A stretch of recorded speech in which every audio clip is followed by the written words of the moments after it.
बच्चों में question number 5 आपको बता रहा हूँ, ध्यान से देखिए।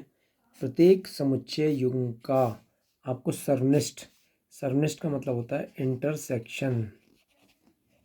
तो इंटरसेक्शन समुच्चय ज्ञात करना है, ठीक है, इंटरसेक्शन करना है। तो यहाँ पर x है 1 2 3 5 1 3 5, ये पहला समुच्चय हमारा, और दूसरा समुच्चय y 1 2 3 है। तो यहाँ पर हमें x का इंटरसेक्शन y के साथ करना है। तो क्या होता है कि जो x और y के कॉमन एलिमेंट्स होते हैं, ये दोनों में होते हैं, तो 1 x में है और 1 y में भी है। तो यानी कि पहला एलिमेंट 1 आ गया, 3 x में भी है और 3 y में भी है, तो 3 आ गया। 5 x में है लेकिन 5 y में नहीं है, तो वही एलिमेंट आते हैं जो x और y में कॉमन होते हैं। तो x इंटरसेक्शन y बराबर हो गया 1, 3, ठीक है। सेकंड देखिए, a e i o u set ए के एलिमेंट्स हैं और सेट बी के एलिमेंट है a b c। तो यहाँ पर हम a इंटरसेक्शन b में क्या आएगा, तो अगर आप देख रहे हैं a यहाँ पर है, a सेट a में भी है और a सेट b में भी है, तो a आ गया। e सेट a में तो है लेकिन सेट b में नहीं है, आई सेट ए में तो है लेकिन सेट बी में नहीं है। ऐसी आई ओ जो है वो सेट ए में तो है लेकिन बी में नहीं है, और यू भी नहीं है। तो इसका मतलब ये ए इंटरसेक्शन बी में केवल एक ही एलिमेंट आएगा ए, और ये सिंगलटन एलिमेंट होगा, सिंगलटन सेट होगा, ठीक है।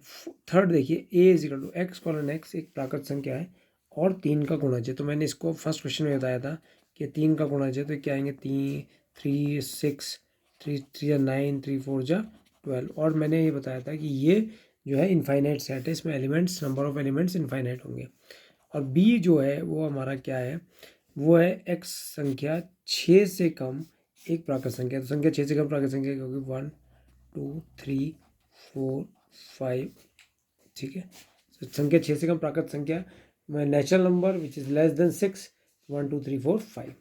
अब अगर मैं इसका ए इंटरसेक्शन बी निकालूँ तो इसमें क्या कॉमन है, देखो ये 3 से शुरू हो रही है, तो पहला तो एलिमेंट 3 कॉमन आया और कोई एलिमेंट इसमें कॉमन नहीं है, तो ये इंटरसेक्शन बी की वैल्यू 3 आ गई। यह आंसर ठीक तो है आपका, लेकिन ये जो लिखा हुआ है ये किस में लिखा हुआ है, समुच्चय निर्माण रूप में हमें क्वेश्चन दिया था गुण विधि में, तो आंसर भी हमारा किस में होना चाहिए, समुच्चय निर्माण रूप में। तो कैसे लिखेंगे, एक्स कॉलन एक्स, एक्स 3 का एक गुणज है, एक्स 3 का एक गुणज है, और एक्स, अब यहाँ वर्ड आया और, क्या आया, और का मतलब होता है इंटरसेक्शन, यूनियन में यह आता है, एक्स 3 का एक गुणज है और एक्स संख्या 6 से कम प्राकृत संख्या है, और संख्या 6 से कम प्राकृत संख्या है।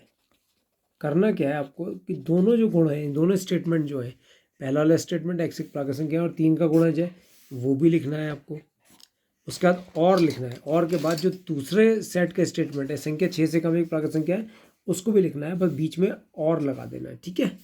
आप देखिए फोर्थ पार्ट में आ गए, ए बराबर हमें क्या दिया, एक्स कॉलन एक्स एक प्राकृत संख्या है और ये हमें इंटरवल में दिया है, और ये आपका इंटरवल कौन सा है, 1 less than X less than equal to X, semi closed interval है, सेमी क्लोज्ड, ठीक है। तो इसको कैसे लिखेंगे हम, ए बराबर, देखिए 1 इंक्लूडेड नहीं है क्योंकि 1 की तरफ इक्वल टू का साइन नहीं, 6 की तरफ है, 6 की तरफ है, तो 2 3 4 5 और 6।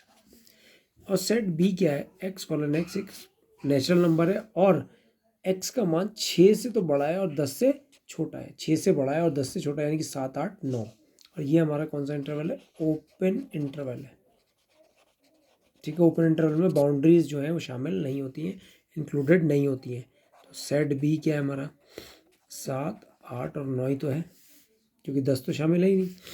अब इसको हमें इंटरसेक्शन लिखना है, तो ए इंटरसेक्शन बी बराबर कैसे लिखेंगे आंसर, देखो ए इंटरसेक्शन बी 2 3 4 5 6 7 8 9, तो यहाँ तो अगर आप देख रहे हैं तो कुछ भी कॉमन नहीं है, यानी कि ये एक से ये 2 3 4 5 6 तक है और ये 7 8 9 10 7 8 9 तक है, तो 2 3 4 5 6 और 7 8 9 में कुछ भी कॉमन नहीं है, तो ये क्या हो गया, 5 हो गया, रिक्त समुच्चय आ गया, क्या आ गया, रिक्त समुच्चय। लेकिन इसको हम लिखेंगे कैसे, क्योंकि हमारा क्वेश्चन तो किस में दिया था, इंटरवल में दिया था, तो यहाँ तो कुछ कॉमन आया ही नहीं, ठीक है, तो उसमें तो हम कुछ दिखा भी नहीं सकते, ठीक है। ये अगर आप दिखाना ही चाहते हो तो ऐसे भी दिखा सकते हो, ए इंटरसेक्शन बी, और छोड़ो रहने दो क्योंकि कोई फ़ायदा नहीं होगा, हमें इंटरवल में लिखना पड़ेगा, ठीक है। और ए इंटरसेक्शन बी